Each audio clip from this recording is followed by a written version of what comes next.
Om Swastiastu. Perkenalkan, saya Nika Nirmala Indermana, nomor absen 30 dari kelas A2 Bangli. Nah, jadi sekarang saya akan melangsungkan podcast yang bertema media PowerPoint dalam proses belajar. Kebetulan saya di sini tidak sendiri, melainkan bersama narasumber saya yang sangat cantik ini. Halo Kak. Halo Indri, halo juga teman-teman. Senang sekali pada kesempatan hari ini saya bisa menjadi narasumber sharing informasi terkait pengalaman saya menggunakan aplikasi PowerPoint. Nah, sebelum itu izinkan saya memperkenalkan diri terlebih dahulu. Nama saya Dewa Ayu Intan Sri Dewati, bisa dipanggil Intan. Nah, saat ini saya merupakan mahasiswa semester 6 yang sedang menempuh pendidikan jurusan ekonomi akuntansi. Jadi setelah Kak Intan ini memperkenalkan diri dan memberitahukan latar belakangnya sedikit kepada kita semua, di sini Indri memiliki beberapa pertanyaan buat Kak Intan. Yang pertama, jadi pertanyaan pertama itu, bisa nggak Kak Intan itu menceritakan sedikit pengalaman Kak Intan mengenai PowerPoint? Ya, jadi izinkan ya saya berbagi informasi pada kesempatan hari ini. Jadi saya ini merupakan mahasiswa semester 6 yang dimana kalau sudah ditotal-totalkan pendidikan formal yang sudah saya tempuh itu kurang lebih 15 tahun. Nah, kalau berbicara tentang media PowerPoint, sebenarnya sudah sejak sekolah dasar ya, saya ini mengenal yang namanya PowerPoint, tapi belum bisa membuat karena pada saat itu kan belum terlalu gencar ya digitalisasi, karena kita tahu digitalisasi yang dalam dunia pendidikan gencarnya adalah pada saat COVID-19 kemarin. Nah, jadi pada saat SD itu kebetulan saya ikut beberapa bimbel ya. Jadi pada saat bimbel itu tutor-tutor biasanya memaparkan materi melalui PowerPoint, dan pada saat itu memang sepengalaman saya PowerPoint ini menjadi media yang sangat menarik untuk kita simak ya, apalagi penyampaian dari para tutor ini juga tidak kalah menarik, karena pada saat itu saya pada saat SD itu baru mengenal nih yang namanya ternyata media pembelajaran bisa diisi animasi, bisa dibubuhi video, kemudian bisa diisi foto dan lain sebagainya. Dan kemudian pertama kali saya membuat PowerPoint itu adalah pada saat saya menginjak SMP, sekolah menengah pertama. Pada saat itu ya sudah mulai bawa laptop ke sekolah kan seperti itu. Jadi dan tugasnya juga sudah mulai presentasi, walaupun tidak full presentasi, tapi sudah banyak tugas-tugas yang menggunakan media, salah satunya adalah media PowerPoint untuk presentasi. Nah, pada saat itu mulai nih kita belajar mengaplikasikan PowerPoint, meskipun pada saat itu PowerPoint-nya masih tergolong sangat terlalu berlebihan dalam animasi, karena kita baru belajar nih, terus baru bisa ngakses animasi gimana sih. Pokoknya waktu itu setiap font kita isi animasi, jadi setiap presentasi itu lama sekali untuk dari satu slide menuju ke slide berikutnya ada musiknya lah, kemudian ada animasinya, kemudian ada animasi slideshow-nya itu, kemudian dan pada saat itu kami belum mengerti konsep PowerPoint, dimana PowerPoint itu biasanya kan poin-poinnya aja harusnya ya, tapi pada saat itu memang PowerPoint-nya terlihat rame sekali seperti koran. Nah, kemudian seiring berjalannya waktu sudah semakin banyak nih ada kemudahan-kemudahan dalam membuat PowerPoint. Pada saat SMA saya sudah mulai mengenal yang namanya template PowerPoint. Nah, gimana di template PowerPoint ini nggak perlu susah-susah lagi, kita ngasih animasi satu-satu, kemudian kita mengubah desainnya satu-satu, karena sudah ada satu PowerPoint file kosong yang bisa kita download. Biasanya saya downloadnya di Slidego itu ya kan, free.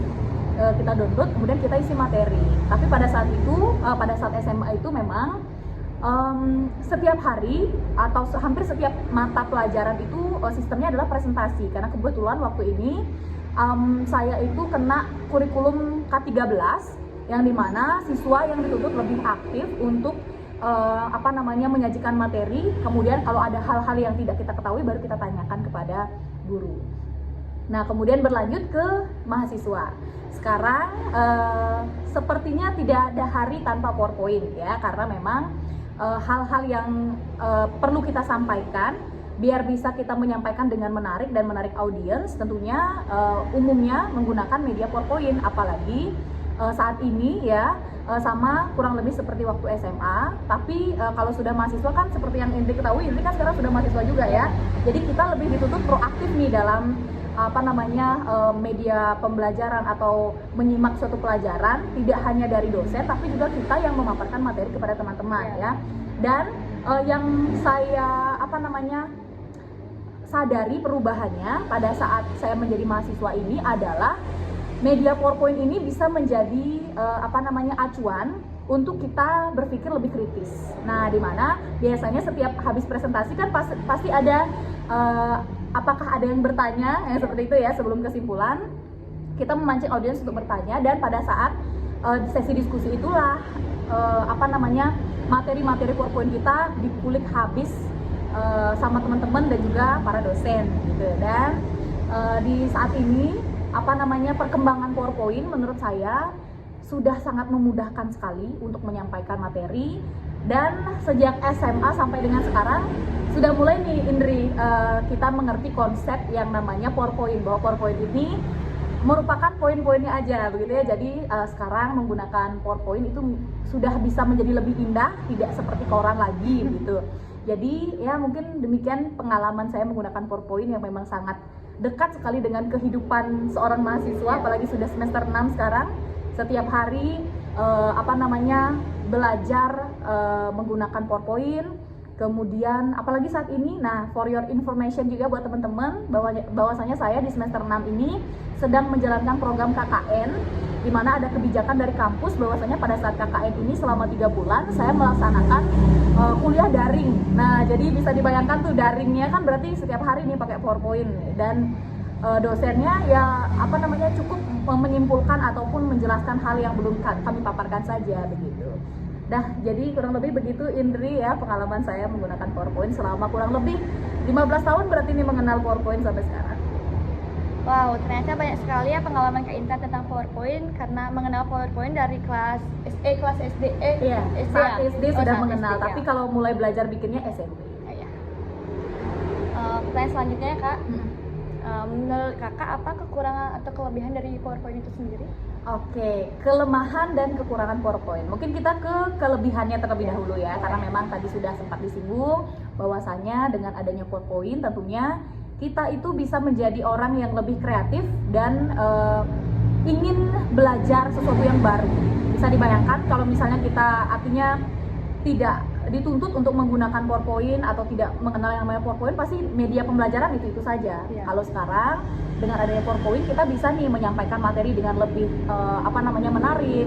Kemudian kita bisa mengundang audiens untuk memberikan feedback kepada kita dengan materi yang kita sajikan dalam PowerPoint. Terlebih lagi ya bisa menambahkan animasi-animasi kreativitas kita. Kemudian juga pada saat ini tidak hanya proses presentasi saja yang saya kerjakan di PowerPoint ya, tapi ternyata aplikasi Microsoft PowerPoint ini merupakan aplikasi yang serbaguna kalau menurut Kak Intan Indri.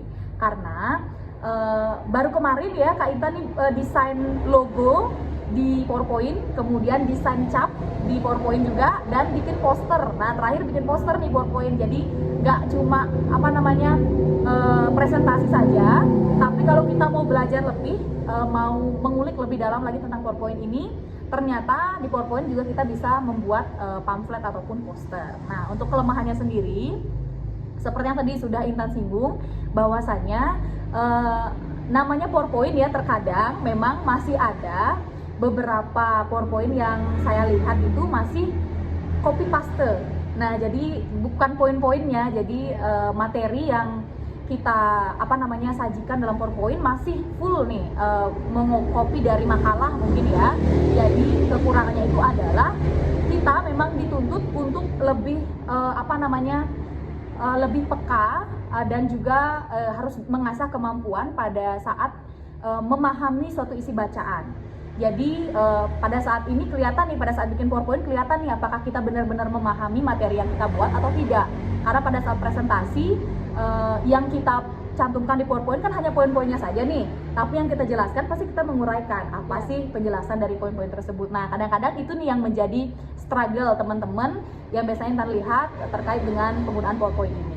Di samping itu juga biasanya terkendala di device. Nah, untuk teman-teman kadang-kadang kan aduh susah nih buat PowerPoint karena nggak punya laptop kayak gitu ya. Jadi sebenarnya kalau teman-teman mau belajar dan niat ya, PowerPoint kan sudah bisa kita akses di mobile juga, di handphone juga begitu. Jadi kadang-kadang itu sih kendalanya untuk penggunaan PowerPoint ini, Indri. Ternyata tetap ada kekurangan kelebihannya Kak di media PowerPoint itu sendiri. Sekarang menurut Kakak seberapa efektif sih media PowerPoint itu untuk pembelajaran? Oke, karena sebagai orang yang sudah cukup lama ya mengenal PowerPoint, kurang lebih 15 tahun nih sudah melihat berbagai slide yang dibikin oleh banyak orang begitu ya.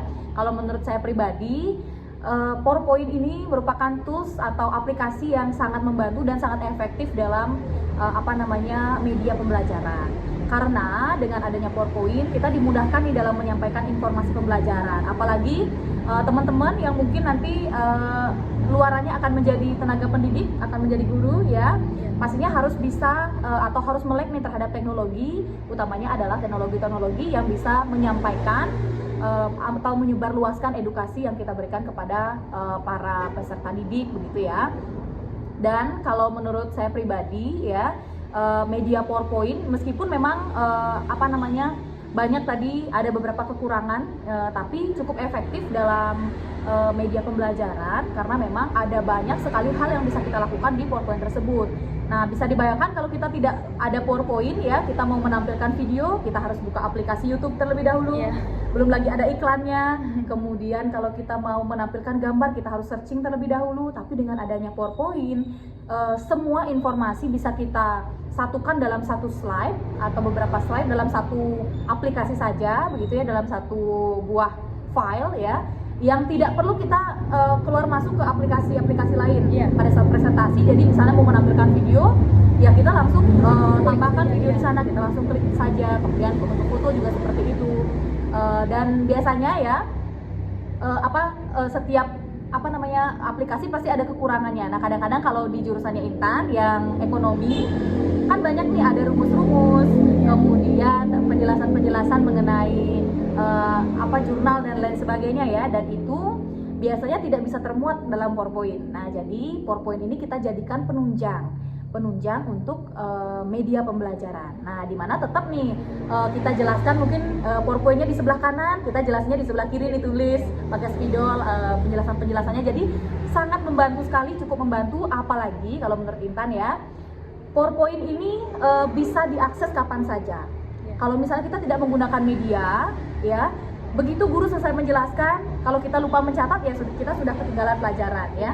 Tapi kalau PowerPoint masih disimpan dalam bentuk soft copy, kalau misalnya kita lupa dan ingin mempelajari, kita bisa cari lagi ya, bisa membuka lagi filenya, atau kita minta soft copy-nya kepada guru ataupun dosen. Itu dia. Tadi sudah dijelaskan banyak oleh Kak Intan mengenai media PowerPoint sebagai proses pembelajaran. Nah, yang terakhir nih Kak Intan, sebagai mahasiswa semester 6, ada nggak pesan buat rekan sesama mahasiswa terkait menyikapi digitalisasi pada saat ini?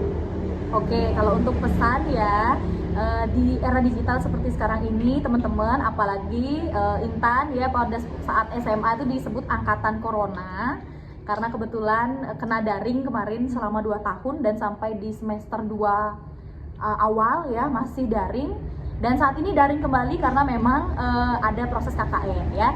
Kalau pesannya Intan, tetap semangat untuk mempelajari hal-hal baru, di mana digitalisasi ini sebenarnya merupakan suatu yang menguntungkan di generasi kita teman-teman, karena memang dengan digitalisasi kita dituntut untuk lebih maju dan lebih tahu daripada generasi-generasi sebelumnya. Nah, jadi jangan khawatir, jangan takut kita tertinggal atau dikejar oleh digitalisasi, tapi kita hadapi digitalisasi ini dengan membuka wawasan seluas-luasnya dan pelajari setiap hal baru, termasuk juga media pembelajaran digital seperti PowerPoint ini ya. Tidak ada kata terlambat untuk belajar, dan mudah-mudahan dengan adanya banyak aplikasi-aplikasi yang bisa kita jadikan media pembelajaran, kita bisa semakin mengefektifkan ya pembelajaran, edukasi yang kita serap dan kita bagikan kepada teman-teman. Utamanya untuk teman-teman yang mungkin nanti akan menjadi guru ya, mungkin teman-teman ada yang ambil jurusan PGSD nanti supaya bisa membagi dan menyebarluaskan informasi ataupun wawasan yang dimiliki kepada anak-anak didiknya ya. Jadi kita harus tetap memanfaatkan yang namanya digitalisasi ini sebaik-baiknya. Dan generasi yang yang akan datang setelah kita ya pastinya akan lebih digital lagi nih dibandingkan dengan kita. Iya. Jadi kalau kita saja bermalas-malasan mempelajari digitalisasi, bagaimana kita akan bisa nyambung nih komunikasinya dengan generasi selanjutnya. Jadi kita harus tetap mempelajari atau membuka diri terhadap semua perubahan yang terjadi. Nah, kira-kira itu ya. Terima kasih nih buat Indri yang sudah memberikan kesempatan untuk sharing pada hari ini. Terima kasih kembali Kak Intan karena sudah meluangkan waktu untuk melakukan podcast pada hari ini. Baik teman-teman, ternyata banyak sekali saya maupun teman-teman mendapatkan pembelajaran atau pengetahuan lebih dari Kak Intan yang barusan Kak Intan bilang itu sangat bermanfaat atau meluaskan pengetahuan kami semua. Terima kasih Kak Intan atas waktunya. Sekian video dari saya tutup dengan pramusa. Om Santi.